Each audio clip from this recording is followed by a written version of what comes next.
There is a small lizard that lives in your garden, on your fence, in the bark of your driveway tree, and along the edge of every suburban sidewalk from Florida to Texas and beyond. Most people have seen it. Some people like it. A surprising number of people actively try to kill it. And that is a mistake. Not because it is harmless, because it is not, but because what it is doing for you, without any recognition, without any thanks, and without any awareness of its own importance, is something that science is only beginning to fully understand. The brown Anole, known to researchers as Anolis sagrei, is one of the most complicated, fascinating, and ecologically provocative animals you will ever share a yard with, and the story of why you should never kill it begins not in Florida, but in Cuba, at least a century ago. The brown anole is native to Cuba and the Bahamas, where it evolved on island ecosystems with their own particular balance of predators, competitors, and prey. It arrived in the United States sometime in the early 20th century, most likely as a stowaway on shipping cargo, and it landed in South Florida without fanfare, without headlines, and without anyone realizing what was about to happen. What happened was remarkable. Freed from the full suite of predators and competitors it faced at home, the brown anole exploded. It spread north and west across the Florida Peninsula, then into Georgia, Texas, Hawaii, California, and eventually into parts of Ecuador, Taiwan, and China. Today, researchers at the University of Florida estimate that the brown anole is quite possibly the most abundant vertebrate animal in Florida by total biomass. That is not a misprint, not the most abundant reptile, the most abundant vertebrate. In a state that is home to white-tailed deer, wild hogs, millions of domestic dogs and cats, and human beings numbering over 22 million, this pencil-sized lizard has managed to outmass them all combined in biological weight. The sheer density of its populations in suburban and urban Florida is staggering, and that density is precisely what makes everything else in its story so important. Physically, the brown anole is modest by most measures. Males typically reach between 5 and 8.5 inches from the tip of their snout to the end of their tail, with the tail accounting for most of that length. They weigh between 6 and 8 grams, which puts them in the range of a small coin. Females are noticeably smaller, usually around 3 to 4 grams. Their coloration runs from pale tan to deep grayish brown, often with a pattern of yellowish or whitish diamond shapes along the back, and the females frequently display a light stripe down the center of the dorsal surface. But none of that is what catches your eye. What catches your eye, if you watch a male for more than a few seconds, is the dewlap, a flap of skin tucked beneath the throat that the male can flash open with a precision that is almost theatrical. In the brown anole, this dewlap is a vivid orange-red, edged in white, and the animal deploys it in rapid, repeated extensions while simultaneously performing a series of rapid push-ups and head bobs. It is a performance calibrated over millions of years of sexual selection, and it communicates everything from territorial ownership to readiness to mate. The dewlap is so species-specific that it functions as a kind of biological signature. Females use the precise color and rhythm of the display to confirm they are interacting with a male of their own species, rather than a rival species. Different anole species, even those living side by side, have evolved dewlaps of different colors and flashing patterns precisely because mating with the wrong species is an evolutionary dead end. The reproductive capacity of the brown anole is one of the primary reasons it has become so dominant wherever it establishes itself. Females reach sexual maturity at roughly 1 year of age and then begin laying eggs at a pace that is almost industrious. Each clutch contains only 1 or 2 eggs, but females produce multiple clutches throughout the year, and in the warm, humid climate of South Florida, reproduction can continue almost without seasonal interruption. The eggs are buried in moist soil, tucked into leaf litter, or deposited in the crevices of decaying wood, and they take between 40 and 60 days to hatch. The hatchlings that emerge are tiny, measuring only 15 to 18 millimeters in length, but they are immediately independent. They receive no parental care whatsoever. Within days of hatching, a juvenile brown anole begins hunting, begins establishing a micro-territory, and begins the rapid growth trajectory that will bring it to sexual maturity before its first full year is complete. The turnover in populations is extraordinarily fast, which means that natural selection can act on brown anole populations with unusual speed, a fact that will become important shortly. The diet of the brown anole is where the story gets particularly interesting. These lizards are opportunistic carnivores that rely almost entirely on sight to detect prey. They scan their environment from a perch, typically a low surface such as a fence post, a garden wall, a sidewalk curb, or the lower trunk of a tree, and when they spot movement, they investigate. Their prey list is long. They eat ants, beetles, cockroaches, crickets, grasshoppers, spiders, moths, flies, caterpillars, small snails, and a wide array of other invertebrates. A stomach content study conducted in urban ecosystems in Ecuador found that brown Anolis consumed prey from multiple insect orders, including Hymenoptera, which is the order that contains ants, as well as insects from families classified as agricultural pests, including Cicadidae, Chrysomelidae, Scarabaeidae, and Nitidulidae. In a backyard or garden, this means the brown anole is spending its active daylight hours methodically consuming the very insects that damage plants, raid kitchens, and make outdoor living uncomfortable. It is, in the most literal sense, a pest control service that never invoices you, never takes a day off, and never requires you to store chemicals away from children and pets. But the most dramatic revelation about what the brown anole is eating, or rather what is eating the brown anole, comes not from a stomach content study, but from a field of research that connects lizard populations directly to human disease. Mosquitoes in Florida do not feed exclusively on humans or mammals. Many of the most medically important mosquito species in the state are generalists, meaning they will take a blood meal from whatever warm-blooded or cold-blooded host is available when they need to feed. The brown anole, which rests on exposed surfaces during the night in patterns that make it entirely accessible, has become an enormously important blood meal host for Florida's mosquito populations. The mosquito species Culex pilosus, for example, has been documented taking the majority of its blood meals from Anole lizards, with studies in Florida preserves showing that as much as 85% of blood meals from that species came from either the native green anole or the brown anole. This matters enormously for public health, and here is why. Every time a mosquito bites a lizard, it does not bite a bird. Every time it bites a lizard, it does not bite a human being. West Nile virus, St. Louis encephalitis, and Eastern equine encephalitis are all diseases that mosquitoes acquire by feeding on infected birds. Lizards are dead-end hosts for these viruses. Mosquitoes can bite them all day long and will not pick up a transmissible viral load. So when mosquitoes are spending a significant portion of their feeding activity on brown anoles, they are effectively being deflected away from the birds and humans that would sustain and spread those diseases. Nathan Burkett-Cadena, an associate professor at the University of Florida's Institute of Food and Agricultural Sciences Florida Medical Entomology Laboratory, put it plainly in 2024 when his team announced a study to investigate this phenomenon. The brown anole, he said, may have been unwittingly and unintentionally protecting Floridians from West Nile virus and other mosquito-transmitted diseases. Anytime a mosquito bites a lizard, it does not bite a bird or a human, and that is precisely how disease transmission gets interrupted.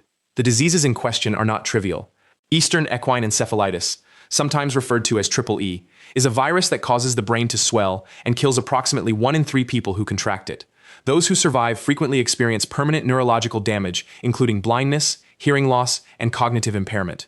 Dengue fever, Zika virus, chikungunya, and West Nile disease round out a list of pathogens that circulate through mosquito populations in Florida and beyond. Contracting any of them is, as researchers describe it, a numbers game.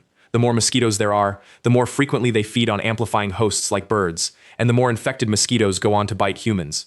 If a large proportion of those mosquito-feeding events are being absorbed by a lizard that cannot amplify the disease, the mathematics of transmission shift in humanity's favor. The brown anole has been doing this, quietly and without any design, across the densest human-populated regions of Florida for decades.